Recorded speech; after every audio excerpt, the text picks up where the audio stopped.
Hey y'all, I guess I'm doing this for a third time, but I had a thought, and so maybe this one will be more focused. I'm not sorry about my face. My skin is not great, but it is what it is because that is the day I'm having. Um, but yeah, I was just thinking about communication styles, and me and Sean talk everything to death, and a lot of times we will be talking, and even after 17 years together, he's still like, we are talking, but we are not communicating. There is still a disconnect. And he's always the first to recognize that, I guess, because I'm always the one that's like, okay, well, we're arguing. And he's like, no, we're not communicating. And he tries very hard and he does a great job at saying exactly what he means to me. But, no matter how clear you are, there can always be a misunderstanding. It just happens. But, you know, talking through that and trying even harder, I guess, is the best way to get through it. So, anyway, but I was just thinking, I can't claim that I am autistic or that I have autism or ADHD because I have not been diagnosed. However, the deeper I get into perimenopause, the more suspicions I have that I, have some sort of neurodivergency going on. And so many of the groups that I'm in and so many of the posts that I see resonate like really deeply about the way I operate and communicate and think. And so I may pursue a diagnosis just to see. But, those of us who were AFAB and have grown up socialized as females, we know that we were not allowed to show ourselves as many of the guys were. Like they were acting out, they were diagnosed, and it was just kind of beat into us to be a certain way in society, or I don't know, maybe not beat into all of us, but yeah.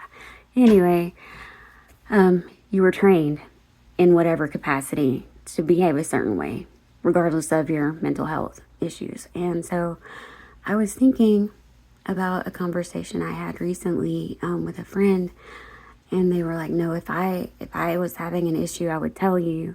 And I'm like, that's great, because I'm not always good at reading between the lines. And this is so crazy to me because I haven't seen this come up, and I'm sure I'm not the first to think of it though, but like saying what you mean instead of,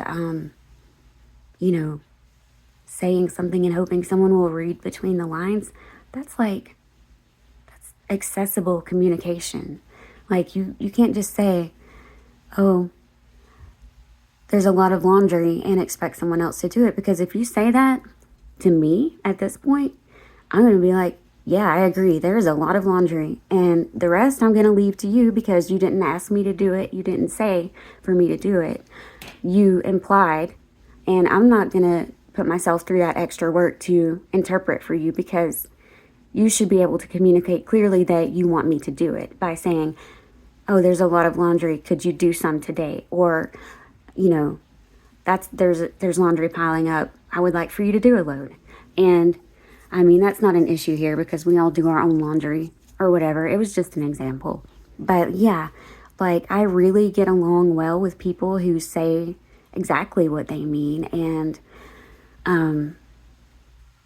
I've just decided, at 40 something, whatever, over the last few years, that I'm not going to do the extra work to figure out what you mean. If you can't say it to me, then I don't fucking know.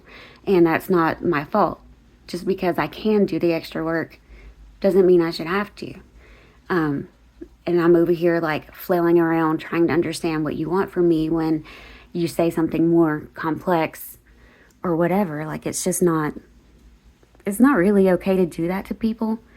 And I know you can't always tell when someone may have a neurodivergent brain, but I think that's why it's important to say what you mean generally in life. And not just do these implication, read between the lines bullshit, because you have no idea how many people you may be confusing or causing extra mental work to, when it would just be so simple for you to say, please do a load of laundry. So My cat just sneezed and farted, and it smells so terrible.